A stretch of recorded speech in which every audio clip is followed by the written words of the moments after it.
just gonna double check, are we live? Because there were some pop-ups for me as well. And so far.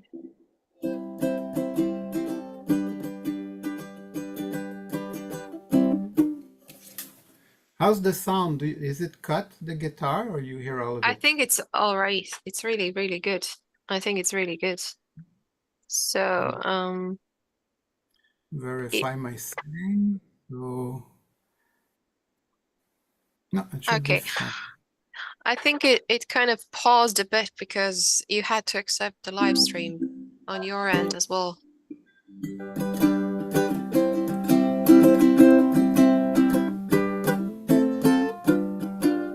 Okie dokie.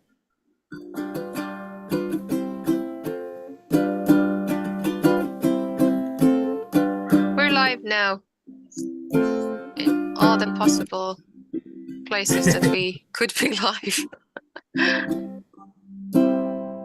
Okay. So,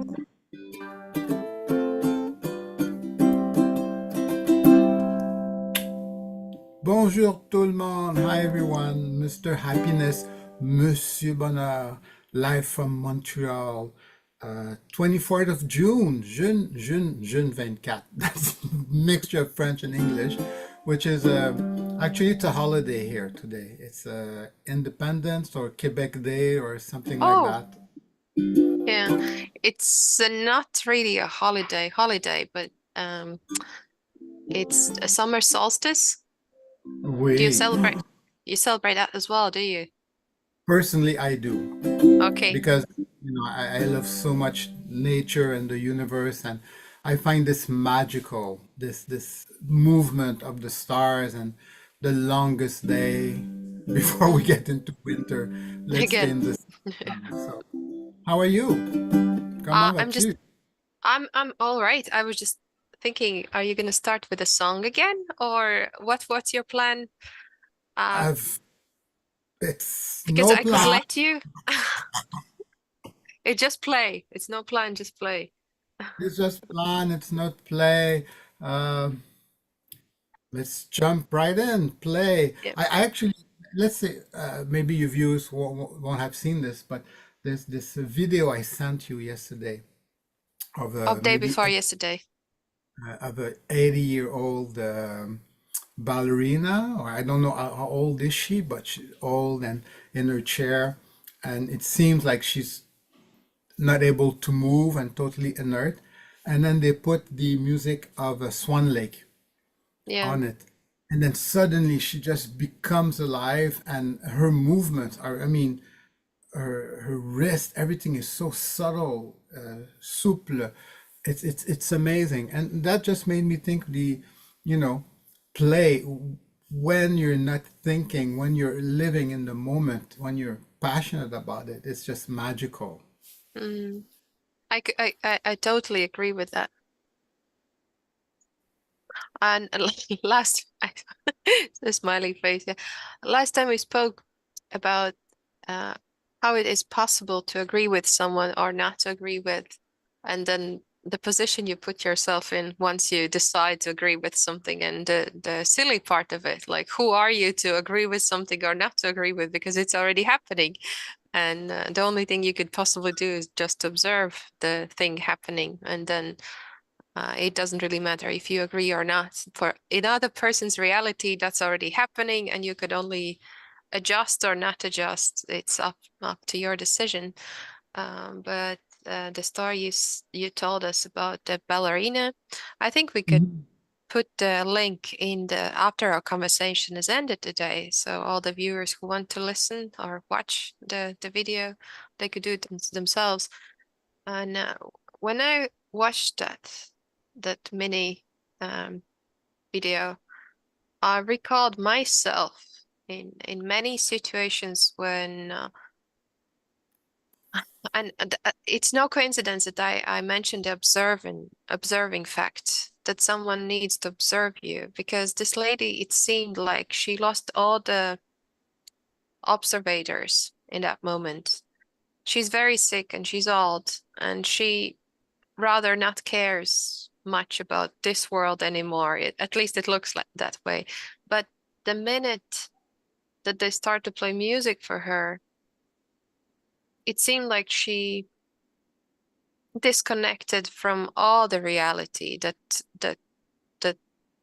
probably she's still struggling with in some way, like physically, and that let her body to remember. And I think that might be one of the key words in this conversation, how our bodies, through play, make us or let us remember things that we thought that we probably never knew or Hmm. never recognized in our like daily lives as adult human beings, where we have Hmm. responsibilities and there's no time for play. Maybe you could tell the listeners about some of your experiences where you experienced similar things, where your body told you the story before you even knew the logistics about the whole. Yeah, yeah, it's that's why I always talk about the five level of beings, and one of the level is the level of the body. And we are living in a decades and century of the mind. So everything is about the mind, and the body is almost a an after the fact. It's never about has as much priority as the mind. Let's put it this way. And oh, in my let's talk about, let's say I started doing improvisation, and I went there because my body was reacting to it, Hmm. but in the sense that I felt awkward. I felt something bothered me about it, and so my mind was kind of following what my thought process, what I was scared of, and the beliefs I had about myself. And then, but my body was pushing me like, yeah, but there's this thing, improv. And so I went finally to do a free trial, and I started to discover myself. And then I became a full-time student of doing improv. And today, my listening skills in life have totally improved by doing improv. So my body wanted to, how could I say, show me something to help me move forward in life, while I was actually not so much stuck, but limiting Mm. myself. One thing, when you were just talking before about play, in Europe, I think now it's Eurocup, not not RoboCup, but the football, the Oh, the soccer match. football, yeah, yes, yeah. And I think a good player of football is he has to be totally aware of everything that's happening in the moment, and he may have a plan, a match plan of going in that direction, or this or that, but actually the best, I think the best football player are the one who are totally in tune. You know, a player comes, he suddenly has to adapt. Mm. Yeah. So playing is about adapting, and our body is great at adapting. Our mind is not. Oh God. What do you think of that? The mind I think it's is a kind. challenge, and I've been observing my mind recently in this specific field. Am I able to bend it in a way that I want it to bend? But then again, it's funny even to think about it in retrospect, because I was thinking about my mind, about bending it and observing it in the same time, and now I'm recalling it, the fact that I did it. Mm, So it's tricky in so many levels, but I believe it is possible. And in my experience, it works both ways. Either your body shows um, the area that needs some work on, Mm-hmm. to be done, uh, or reverse, speak less. And I observe it in my life that it actually it keeps on happening. And the funny thing is, if I don't pay enough attention either to my mind or my body, each of them suffer because it's no joke. Like that we've been it's up to you. What do you believe? Like you or the listeners, is there a creator or not? Or it's up to all of you who you decide to believe. But um it's no joke that we are built this way, that we are so connected, and um, also emotions come in. And I just recently saw this one image of how our brain is connected to our heart rhythm. Mm-hmm. Totally. It Yeah. it was one part of the brain, but but from the sense of it, we don't hear our heart, but our brain hears, feels the rhythm. So let us connect it all with play. And so I hope I responded to your question in this way because I feel it's so intertwined that you cannot really separate any part of it and say one is more important than the other.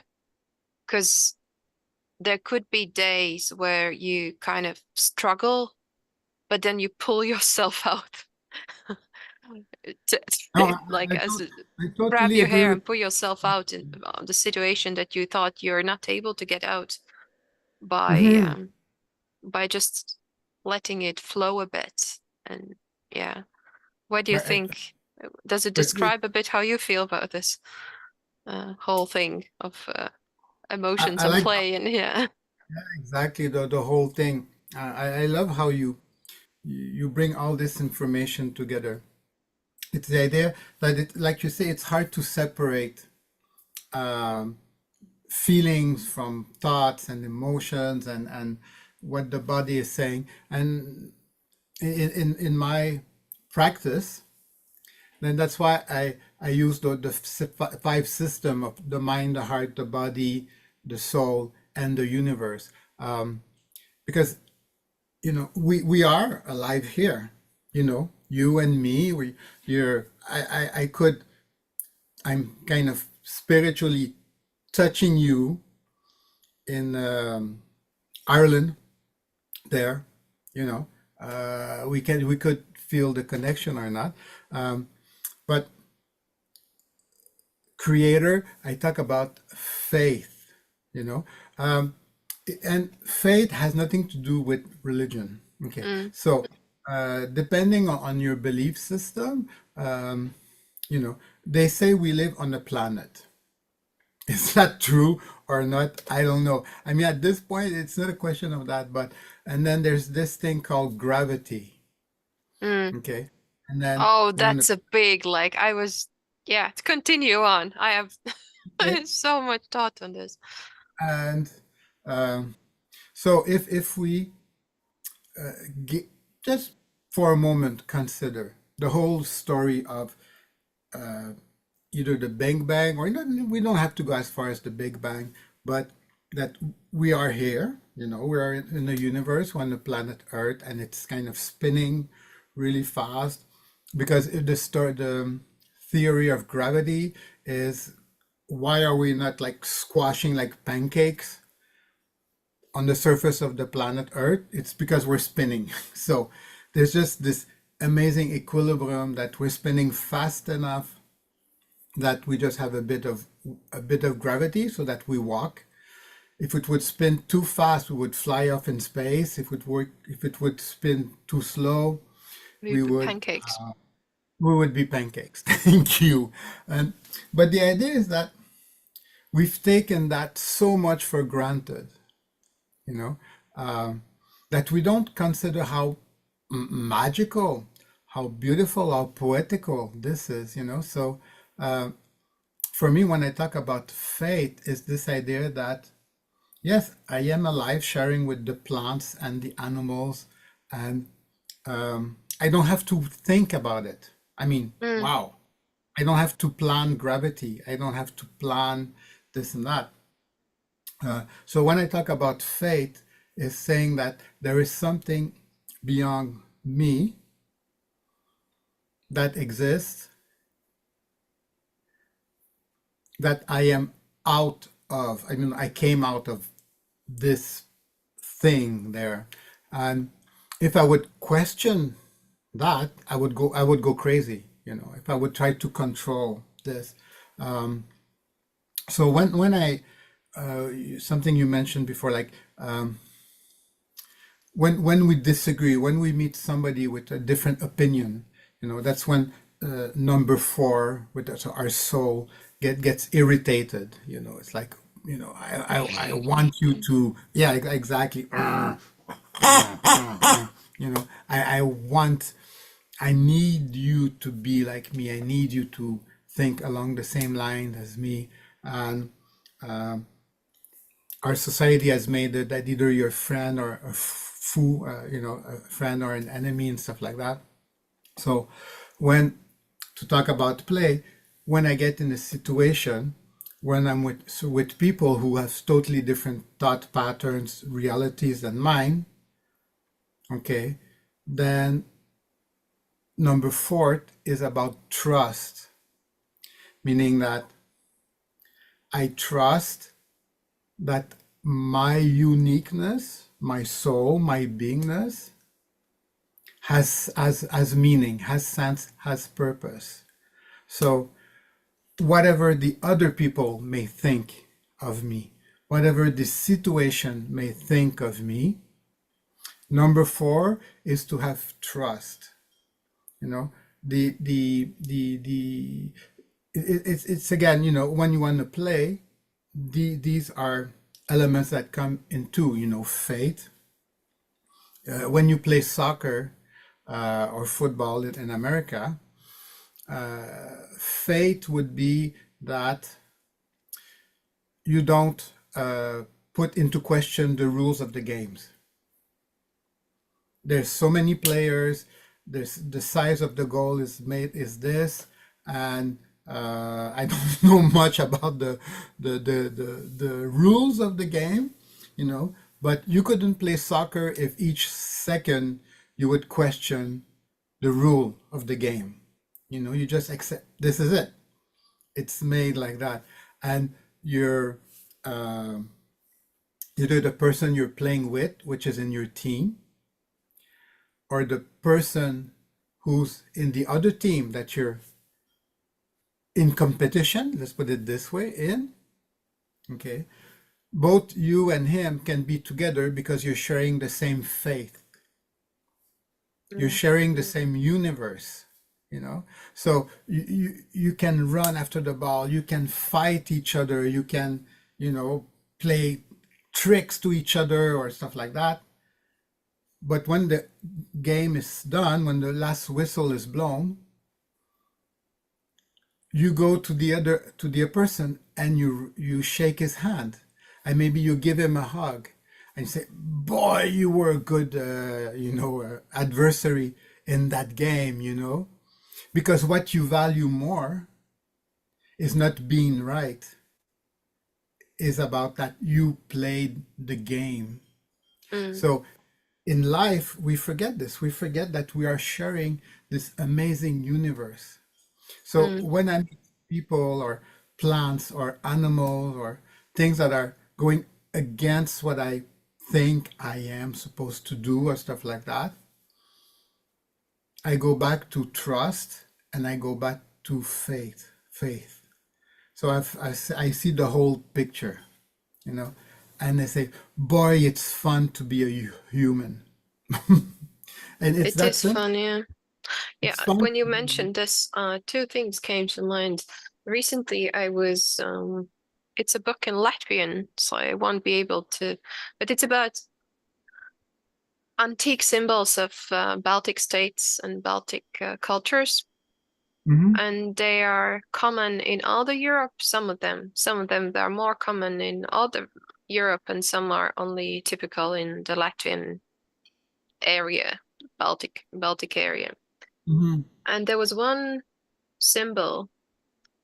Uh, I never like I know all the symbols. I'm Latvian, so I'm kind of it's in my blood. But I never thought about the symbol in that way. And in this book, the author mentioned, the warriors that used to fight these legendary fights in the olden days. And the only way how they sometimes could win was stand back to back. And the symbol depicted, in some cases, if it was written on the like special knife or special like something special that the warrior needed to use, it symbolizes the unity of unimaginable because they should not win if we calculate. But once they trust each other that much that they could stand back to back and work as one organism, suddenly it all makes sense. Hmm. And the other thing, do you know Tara Brach? I'm not sure. Yeah, and Tell she wrote a book, Trusting the Gold or Trust the Gold, and it means that like it's beautiful book. But the main idea for me was that as a parent, we always assume that the worst could happen, in many cases, because kids are speedy and they love to play a lot, me. and they make life look dangerous most of the time if we let them roam freely. So Tara Brach encouraged me to think about the whole child leading thing in a different way. Why not trust that the best possible scenario will happen? And it opened my eyes, and I read this book maybe 4 years ago, and it opened my perspective so wide since then. I'm able to look at my own kids and other kids that I sometimes mind in totally different way. What if the best thing happens? Why not trust the gold? And it's what if you don't realize it in your body or in your mind or like in your whole being, it's almost like I'm trying to explain this to you now, but once it Hmm. clicked in my being, it totally made sense. Yeah. And you know what happens? Unintentionally, you start to create the reality. And actually, good things start to happen because they feel that you trust them and they experience more and they learn more and they're more free. And the more you start to control, and it's with adults as well, the more we control, the more tense we become. And there's less space to Hmm. experiment and improvise. So, does any of this resonate with you as well? The two sources that I Yeah. mentioned, the book Yeah, yeah, and yeah. the symbol. Totally. The idea that we're part of a bigger whole, and many things came to mind when you were speaking. Now, the idea of faith, the idea of trust, and you talk about control and letting go, and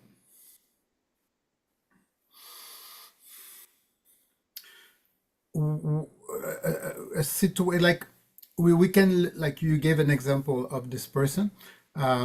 If we listen to a different cultural tradition, they're gonna have a different words to express this. But I think one main concept is that there's a higher force, there's a higher whole happening. Um,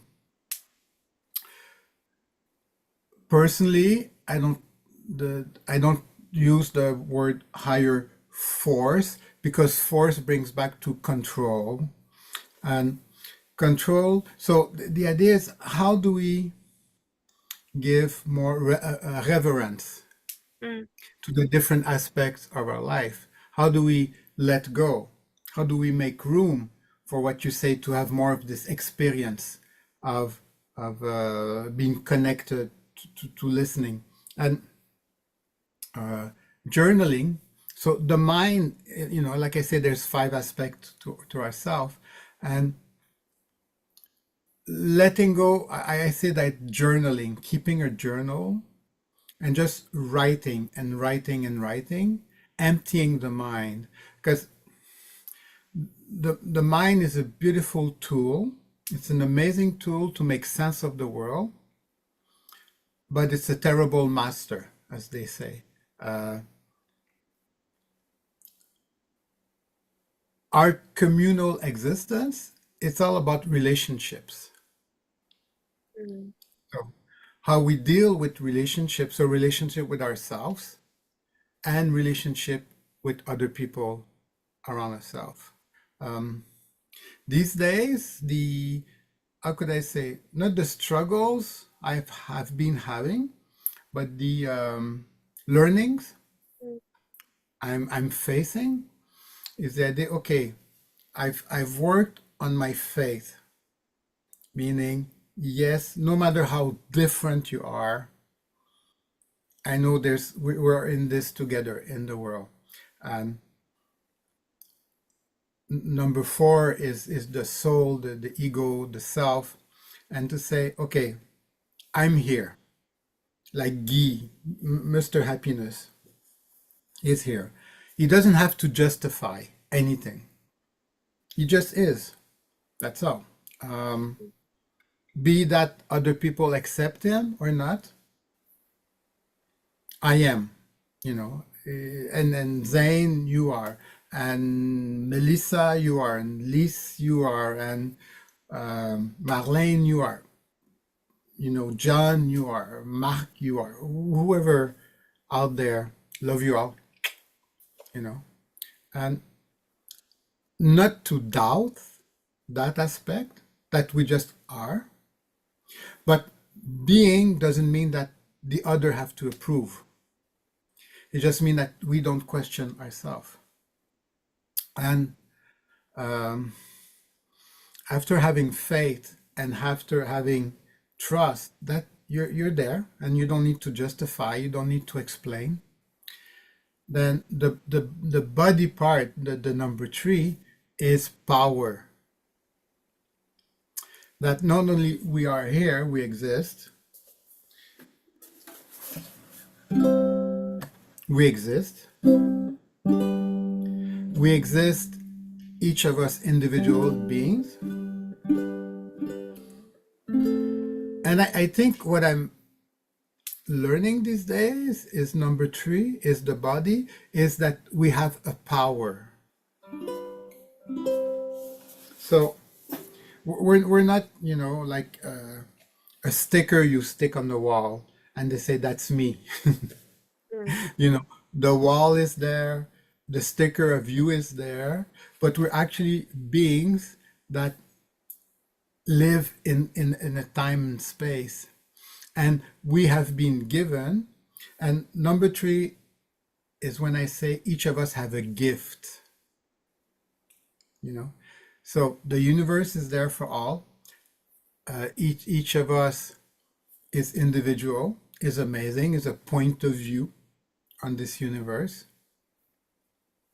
And then number 3, the body, is that each of us has a gift. Now, some gift might be playing soccer. Some people, their gift, they're long and skinny, so they either be fashion model for this decades, or they can be amazing swimmers or gymnasts or whatever body form, shape. It's not a limitation, but it's actually a gift.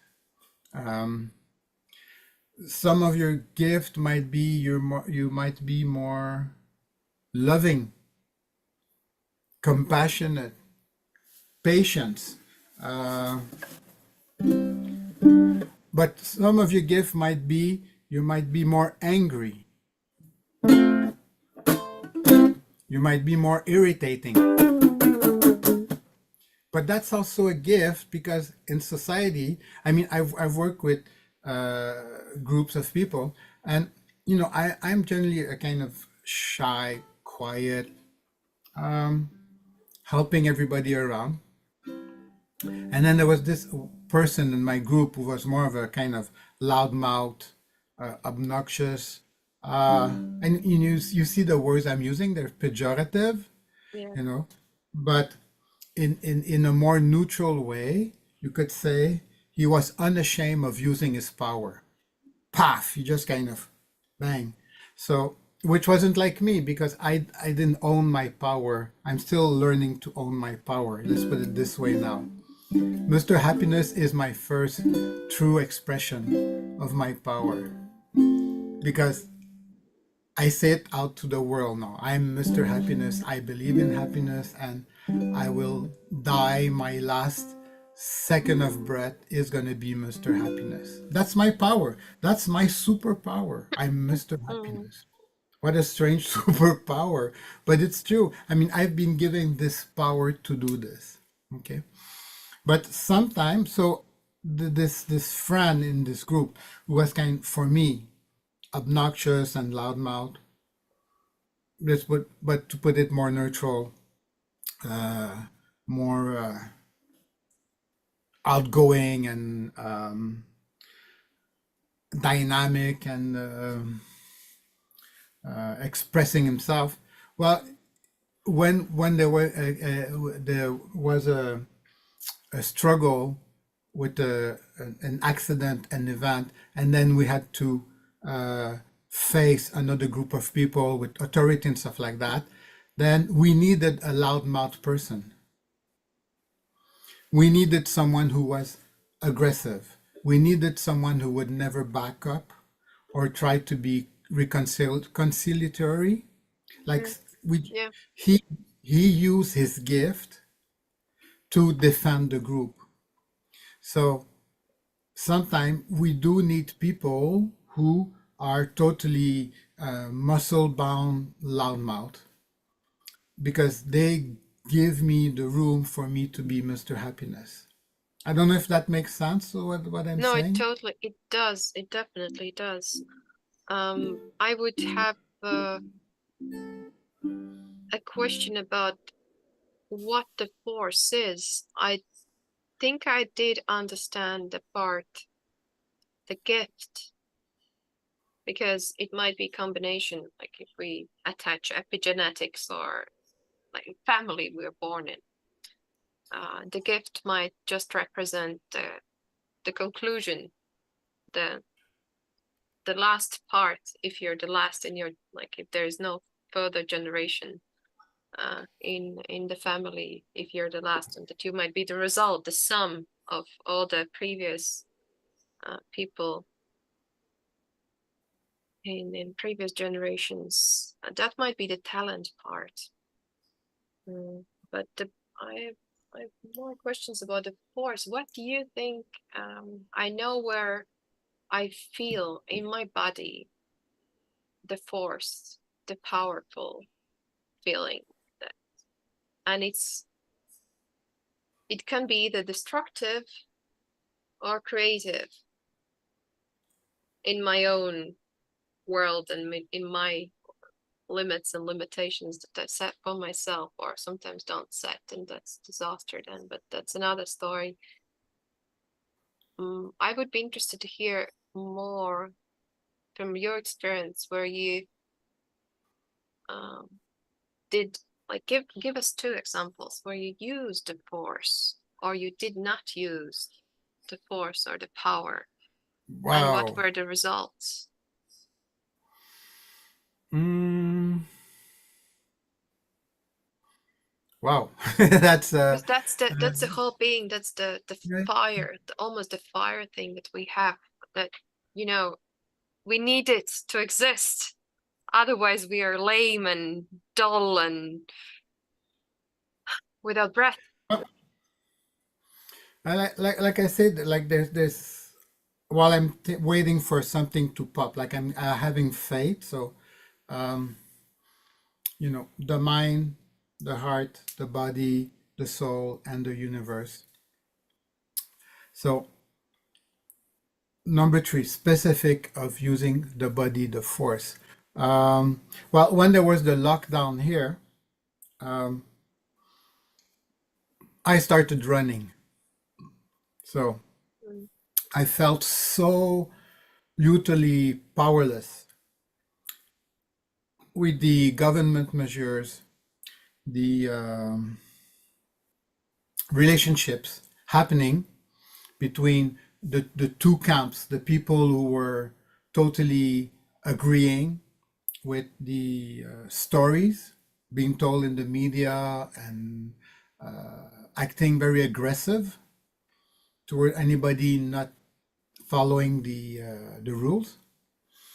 And then again, if you're not in that side of the story, you're on the other side, and then you're um, the one promoting more of a healthy lifestyle and being responsible for oneself, as opposed to having people instead of following just what has been the universal message sent to you. So there was these two camps, and I felt very frustrated in neither camps coming together, having a discussion.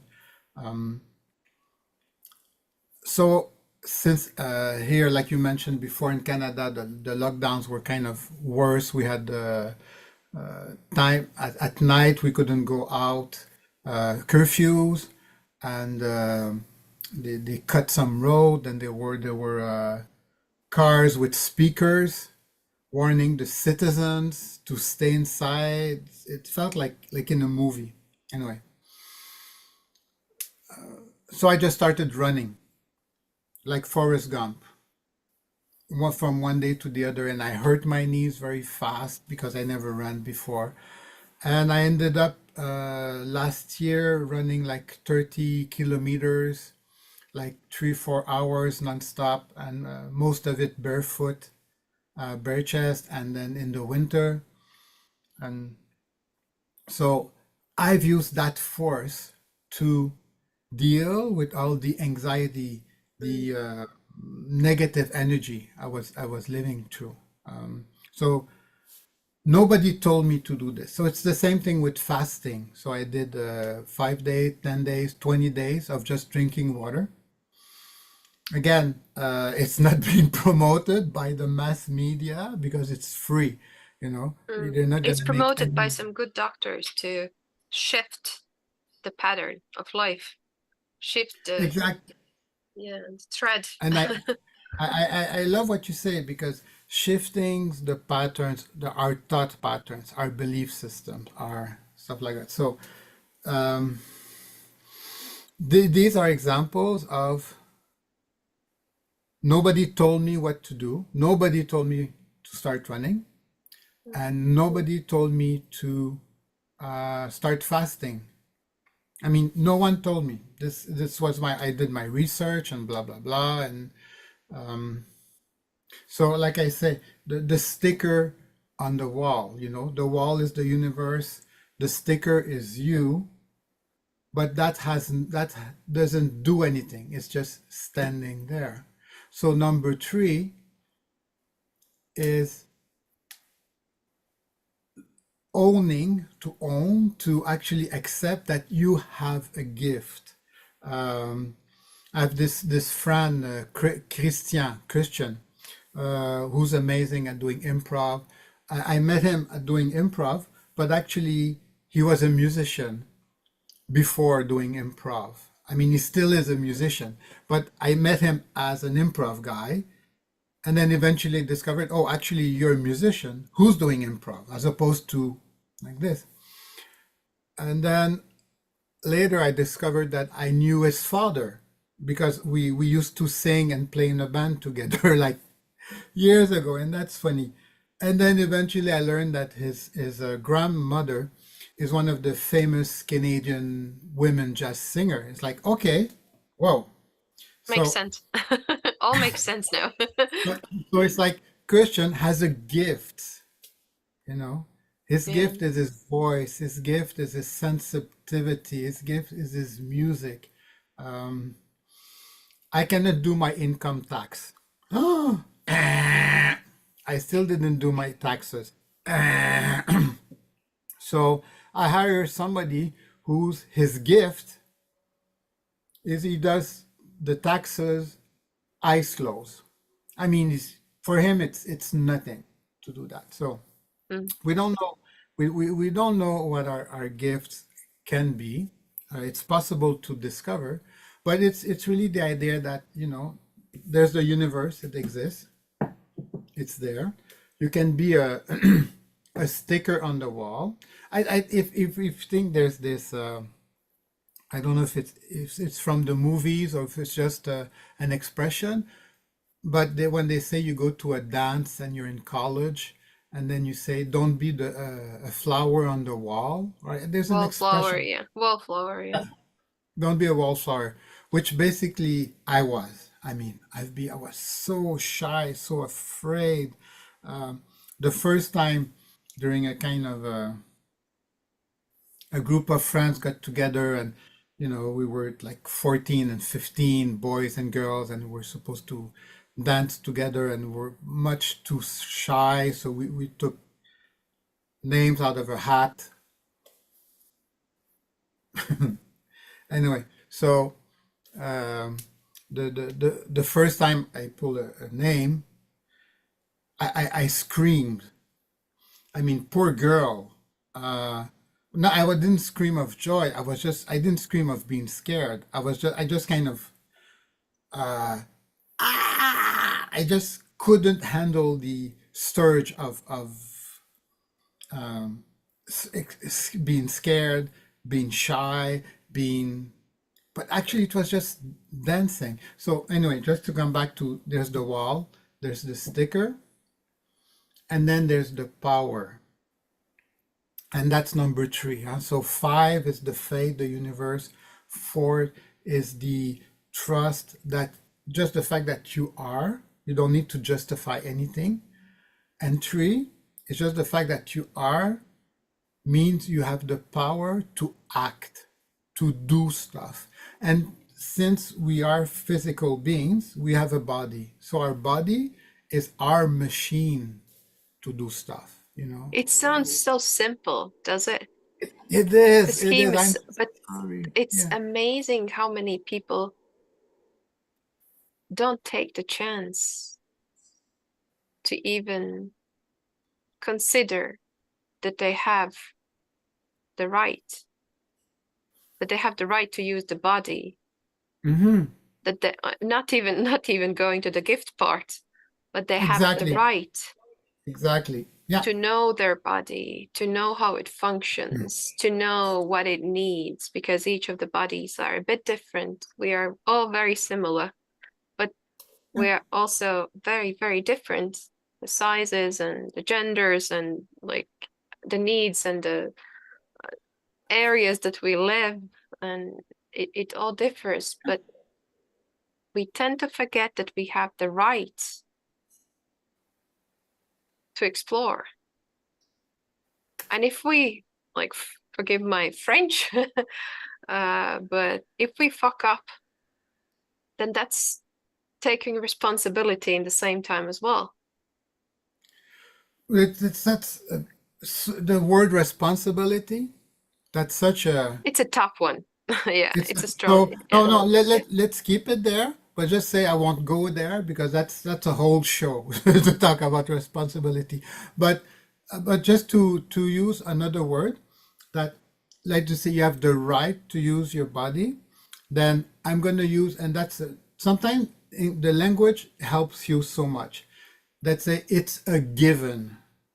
Yeah, Your body it's a given that you have the right to use your body. And because what you I have the like, body. Like there is a you, body, like the soul yeah, has the body. There is a body, you're there. and that body, is there any ownership?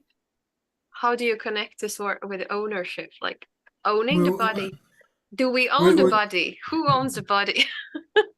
I love that, and we're gonna get there. As long as we're painting such a beautiful picture of the whole situation. So I'm just going to complete with number two and number one. How does that fit in? So um, number five is the fate that we do. You know, there's the universe. Number four is the sticker. Number three is that it's a given that we have a power to act. That's it. You have given the power to act. Number two is the one that gives you a direction. You know, it's the fact that you can make choices. You know, Mm. because you can act, but acting without a direction, it's basically like an explosion. You're a mess. You're everywhere. It doesn't go and do anything. So actually, our feelings, our heart, there's a reason it's there. It's going to tell you in which direction to act towards something.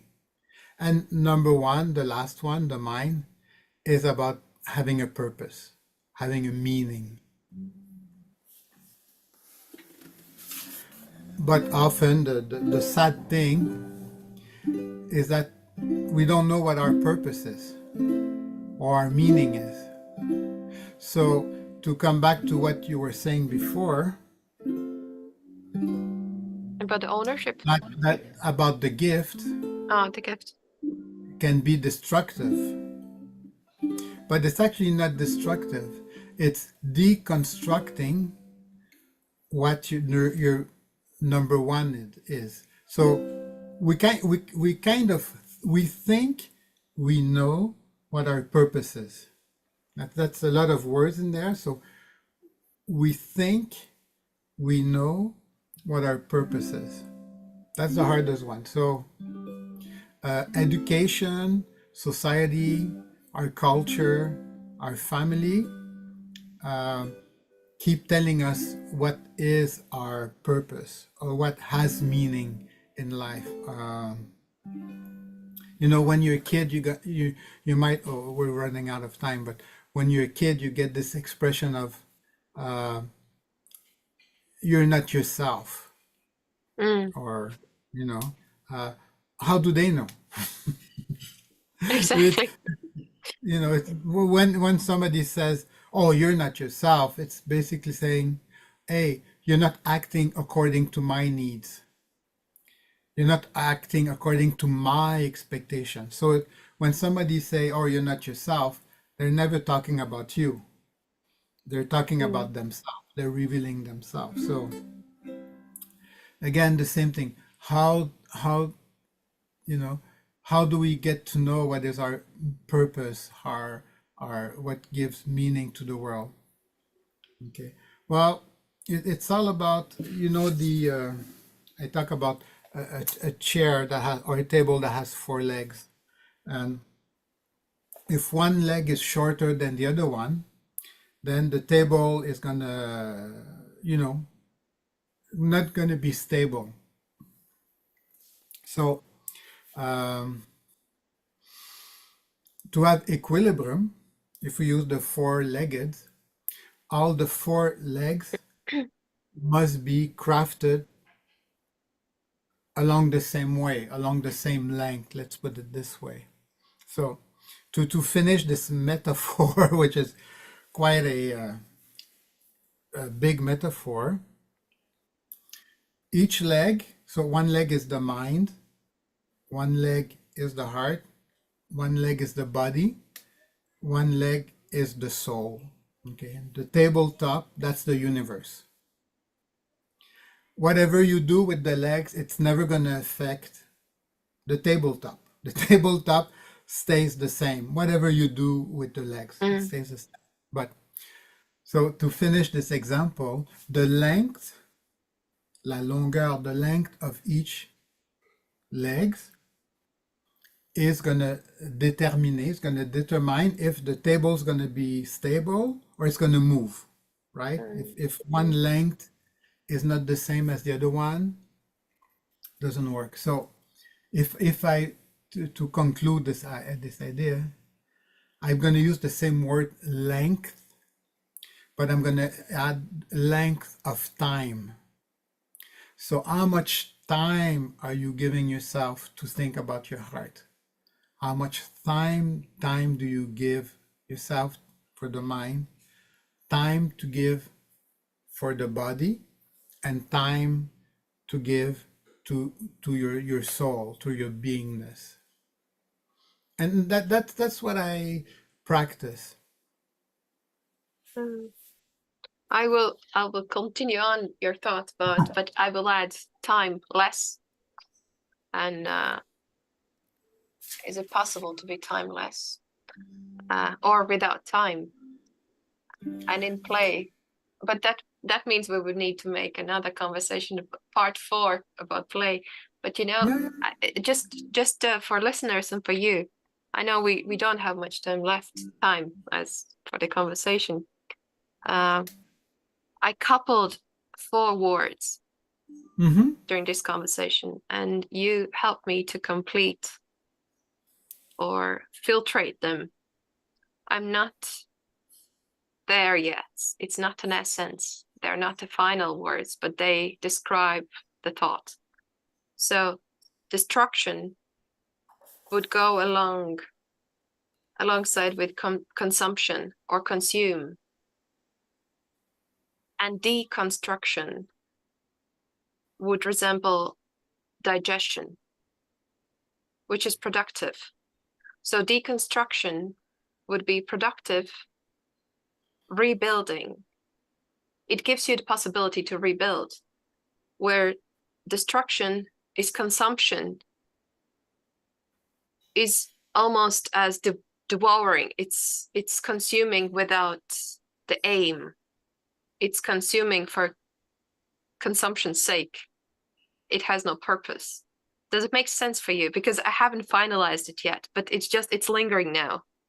I see some of the um, concepts here, which is about, I put in other words, it's about letting go. Yeah. And how do we let go, you know? And when we let go, do we need to construct? How do we construct back? So it's like there's this two. I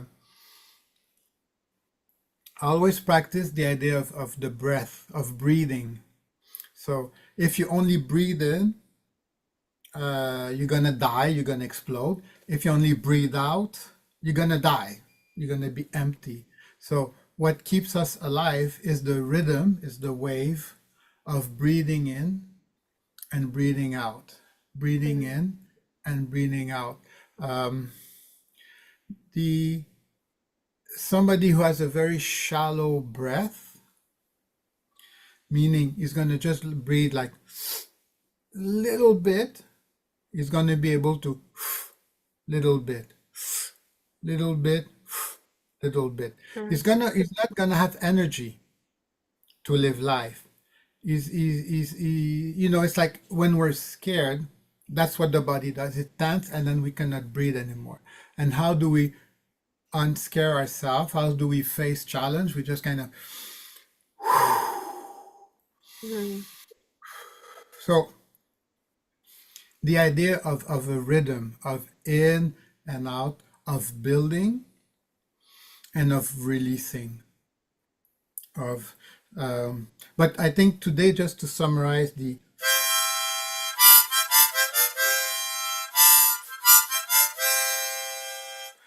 last word is the idea that we have the faith that we are here and you are worthy of just being yourself.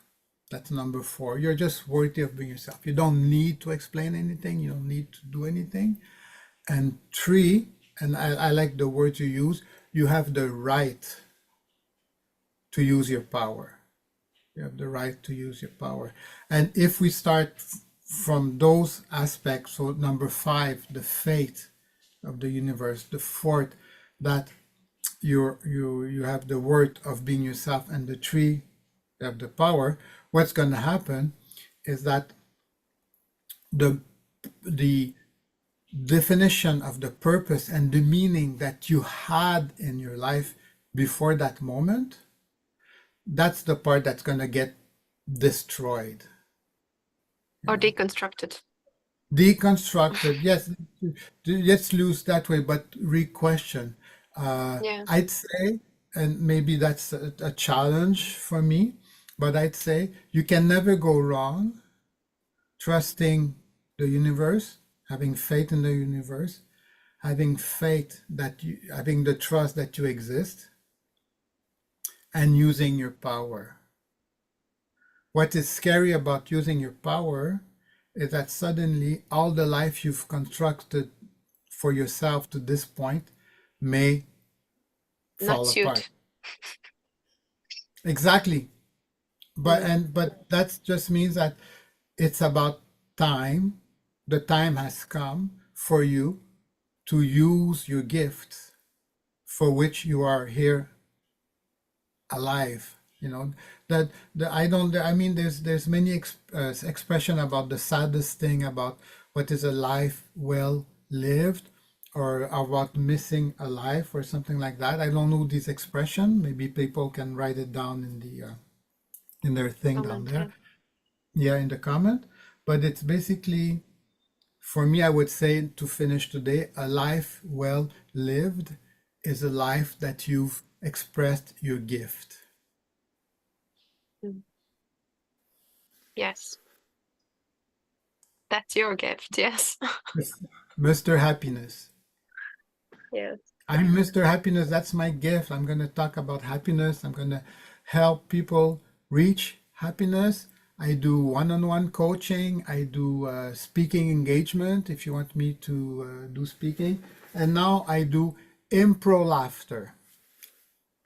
Yeah. I've coined a phrase now, impro laughter. It's a Impro mixture laughter. of, yeah, that's what I do sessions of. It's I've mixed the best of improv with the best of laughter yoga. So I'm using kind of storytelling to bring laughter and improv together. So impro laughter. So this is Might be me. wonderful experience for someone who needs to release, as you said, to let go. To let Which, go. It's a yeah, safe place. yeah. Yeah. Which goes nicely together with the play, which is today's topic, letting go and releasing. Do we have another music break? Not break, but for Yeah, the end. okay. Yeah, yeah, To for finalize. the but you have said it, so to play. To So play. it's the Euro Cup now. So you know it's to play. You must have faith, faith in the match. You know, faith and faith that you're a good player, and then that you can use your gift. Maybe your defense, maybe your offense, maybe your goalie. I don't know much about soccer, you know, Me neither. but it's the idea of playing, and that at the end you go and you give a hug to the person who was your opponent. But the opponent means that you were able to play. It's too bad we call them the opponents. I don't like that. You know, it's Yeah, without them you couldn't co-players. play. They're co-players. That's all. They're just playing for another team, Some and people that's all. might not understand this. Like, I'm not your co-player. Excuse me. Uh, But that's a topic for another time. Guy, thank you very thank much for coming you. again. This was really nice. Very grounding and playful and meaningful. Love you all. Love you, Zane. Bye.